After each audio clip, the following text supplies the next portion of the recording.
To our channel UR Academy. तो हम आज शुरुआत करने वाले हैं यूनिट 1 के साथ 11th का यूनिट 1 चैप्टर 1। तो हम देख लेते हैं पहले कि यूनिट 1 में कौन कौन से चैप्टर्स हैं।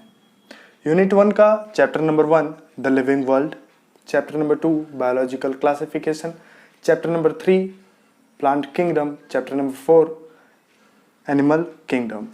उसके बाद आइए देखते हैं और शुरुआत करते हैं द लिविंग वर्ल्ड के साथ।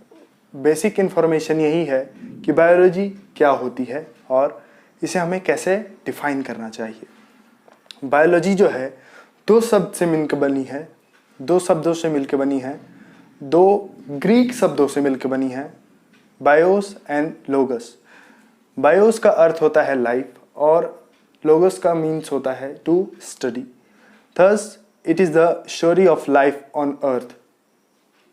मतलब ये लाइफ की स्टोरी है कहाँ पे?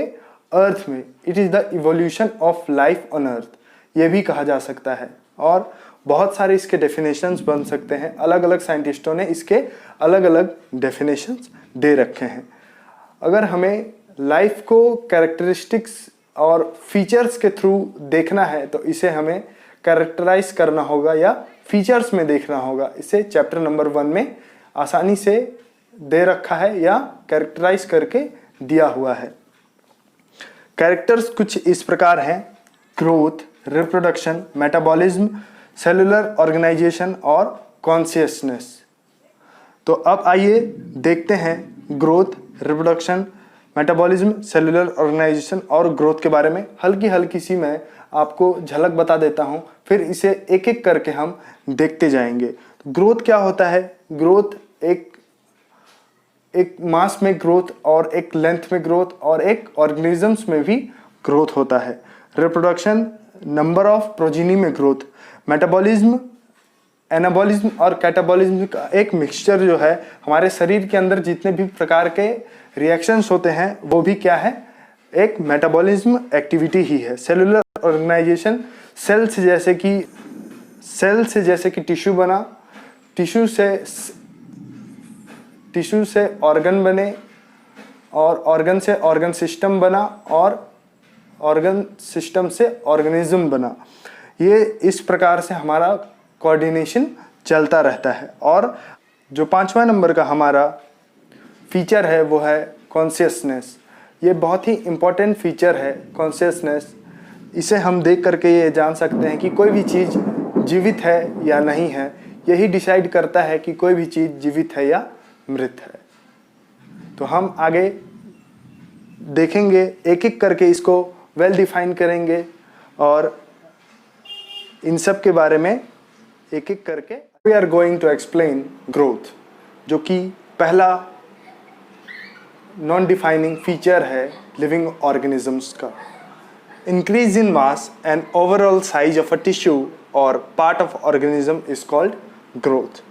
Increase in mass and increase in number of organisms are twin characters of growth in single celled organisms.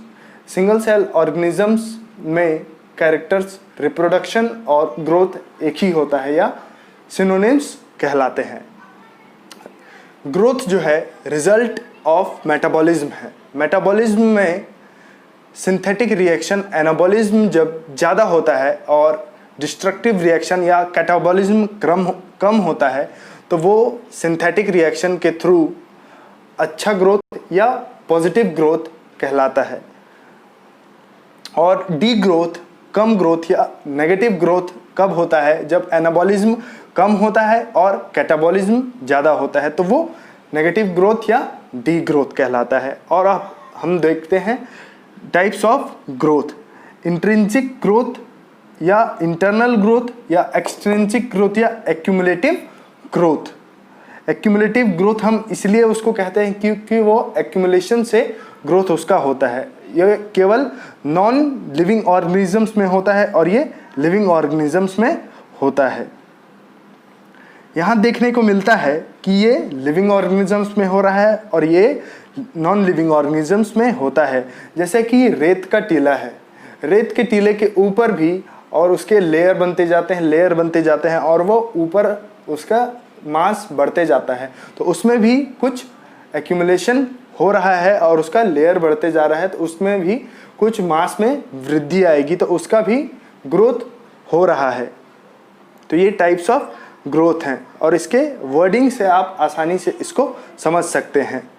Determinant growth और non determinant growth. Determinant growth animals में होते हैं और नॉन डिटर्मिनेंट ग्रोथ प्लांट्स में होते हैं।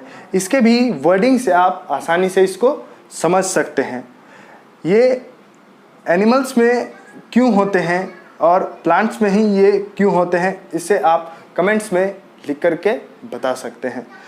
ये जो है डिटर्मिनेंट ग्रोथ जो है थ्रू आउट द एज नहीं हो पाते हैं। क्यों? क्योंकि कुछ देर समय तक जा कर के ये रुक जाते हैं, फिर इनके आगे तक का ग्रोथ नहीं हो पाता है। और indeterminate growth throughout the life as ये ग्रोथ होते रहते हैं। इसके बाद हम देखेंगे रिप्रोडक्शन। आप जान सकते हैं सेल और यूनिसेलुलर और मल्टीसेलुलर अलग अलग होते हैं, और यूनिसेलुलर में रिप्रोडक्शन और ग्रोथ सिनोनिमस होते हैं और सेम होते हैं।